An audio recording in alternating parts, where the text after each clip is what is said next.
Welcome back, friends, with more My Hero Academia. This is season 6, episode 14. Last time, Shigaraki and most of the League of Villains got away. We were able to take Compress and Gigantomachia into custody, and I assume a lot of foot soldiers of the Paranormal Liberation Front. Still have a ton of Nomus to contend with at some point, though, and everybody is kind of wrecked at the end of this war. I'm sure this time we'll get into some of the fallout from everything, find out if everybody's okay. Looking forward to possibly a new opening and a new outro. That's always fun. But yeah, leave a like, really helps out the channel, and let's get started. I read the Safety Commission's post-mortem report. Only then did I get a full picture of everything that went down that day. The chairwoman invited a key figure involved in the Deka incident to their headquarters for an exploratory business meeting. Oh, wow.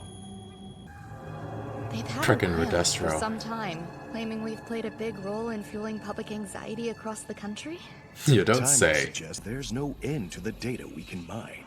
A few spies, some backdoors in our software, we'll uncover their every secret. Corporations, can't trust them. The Paranormal Liberation Front will make even greater strides towards progress. People will truly be free. Can you feel it? Their idea of freedom is... Ugh. The other me is so happy. Whoa. Is that... It looks like, Gran Torino's cape. Deku looks ragged, though. Oh, he puts his hood back on. Who's that? Oh, jeez.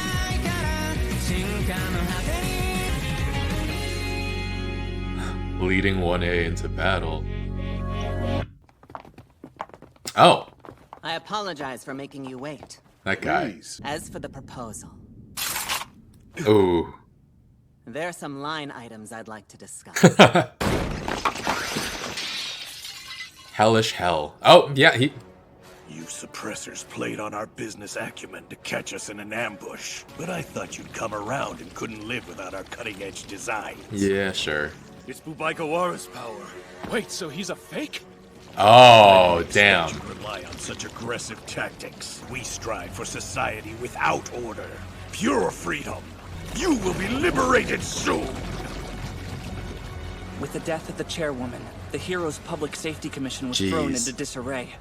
Endeavor led a team of heroes that stormed Jakku Hospital. Their target he was also All a For One's twice right-hand clone. man. 3 minutes How's after Mirko the raid doing? began, Mirko cornered the real Garaki in 3 the minutes? lab, where he managed to activate So fast. 5 and as more heroes rushed to the scene, the situation devolved into a free-for-all. Oh, a good chunk of her. Shigaraki awakened. This is a recap episode? Wielding enhanced quirks, he decimated Jakku City. In a flash, the hospital became ground zero for his decay wave. The sweeping raid operation. An army led by Edgeshot. Ah, yeah! That's one scary leader rendered powerless! I wish he had just knocked him out or something. I guess it comes down to bad luck. Atone for your crimes and start over. No! Dobby. Hux was able to carry out his mission, but was badly injured. Whatever you did was justified, so don't you die! The fight quickly became a brawl the heroes weren't able to keep contained. Gigantomachia changed In order everything. to fight, no Ouch. heroes were capable of overcoming his raw power. We need you. Together, as one. We'll take down this villain! I am Red Riot! You won't hurt them! Kirishima with his hero moment. Look at that. At the ruins of Jakku Hospital, Team Endeavor and Shigaraki continued to fight in what was fast becoming a battle to the death. If there's anyone who can move without touching the ground, form a perimeter! Whoa. Shigaraki's modifications gave him supercharged physical strength and regeneration abilities.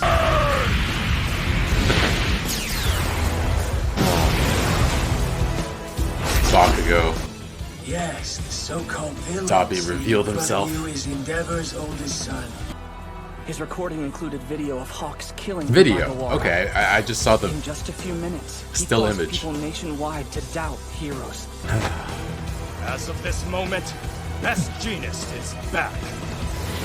And power! Shigaraki still slipped through our fingers, escaping with 7 Nomu. Interesting. They note that every hero at the scene explicitly said that no work-study students participated in the fight against Shigaraki. What?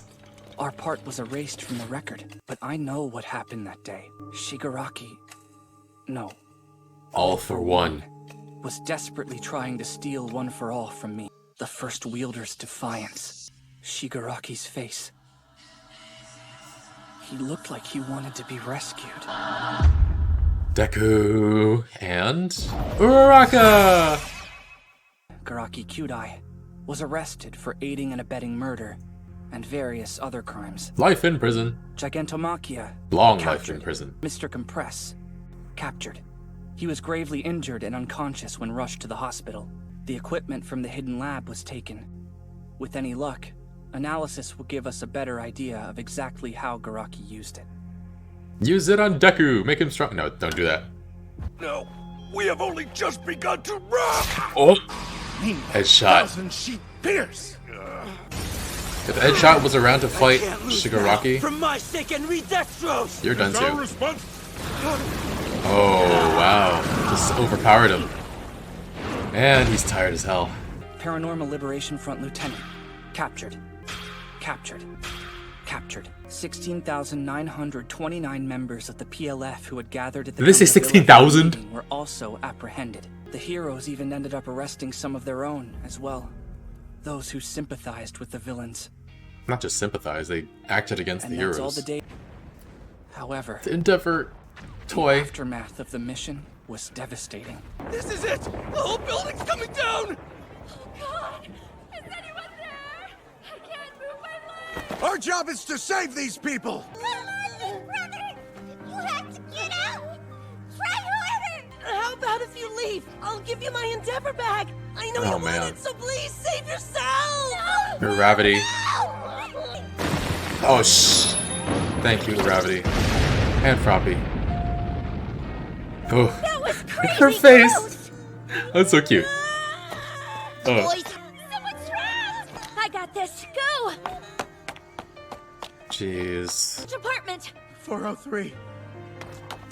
What 403? I'll rescue It's her. destroyed. And everyone else I can. I have to. There are still lives to be saved. People struggling all around me. I have to go beyond. There's an elderly couple huddled together on the rooftop. On it. And someone stuck on the 5th floor. I can get him. This one's not responding. Lay him on the ground for now. But I can't save everyone. Prioritize treatable patients. Jeez. I give up. Give up. The hero was saying that? I can't do this. It's just too much. Oh. Oh. I don't want to be a hero anymore. Jeez. How? Midnight? Why? No. She was just on the radio. Wake up! Miss Midnight, please! Oh, man. Be gone. Can you hear me? We need you! Wake up, please! Wake up! It's majestic. Jeez, Majestic too. It feels like a nightmare. This can't possibly be happening, right? Now we try to pick up the pieces. Damn it. We try to come to Oh. terms with the many lives lost. This country is falling apart. Dabi's so annoying. But he wrecked Andy. Guy's done for. Can Jeez. you believe what all the headlines are saying? His one job is to protect us. Did he forget that? He better explain himself and fast. It might be safer Everybody's after all. turning on Hero Maybe we should Society. move. We've got 5 weenies on our side. He'll make sure everyone's okay. 5 weenies. Todoroki. We have momentum. Poor fools. They like to think tomorrow will bring them hope. Listen well, my tireless Nomu. It's time to give you an important task. The Nomu. Free my real body. Whoa, oh, shit, prison break. Does that include everybody that we just captured? Wow, flashbacks to so early in the series. Deku's so skinny. Skinny boy. Oh, he tripped? Is he buffer now? Nice. when the sports festival happened, I was like, I can't wait to see the second sports festival. That's not happening. I am not here. Jeez. Man, they saved Midnight's death for near the end of the episode. Oh, that really sucks. She wasn't in the show that much, but she's been there for all of our kids for so long. She was the one who helped them craft their hero names. She trained them during the teacher-student battle tests. And I have a connection to her just because I kept doing the thing that she does in the intro to one of the seasons. But yeah, she was always pretty inappropriate and seemingly turned on by a lot of things that she shouldn't be, but her students really loved her and depended on her. And it seems like the villains on the ground took her out. And I don't know, is this the first time a lot of our kids have had to deal with the death of someone close to them? And yeah, they must feel so raw right now. And there'll be times when they dissociate in the coming days, weeks, months. I just feel really bad for them. And Majestic is gone as well. It's all so much. And a lot of this episode was a recap, though we did get to see some different sides to all of it. Redestro went in for a meeting with the Safety Commission, or rather his copy did.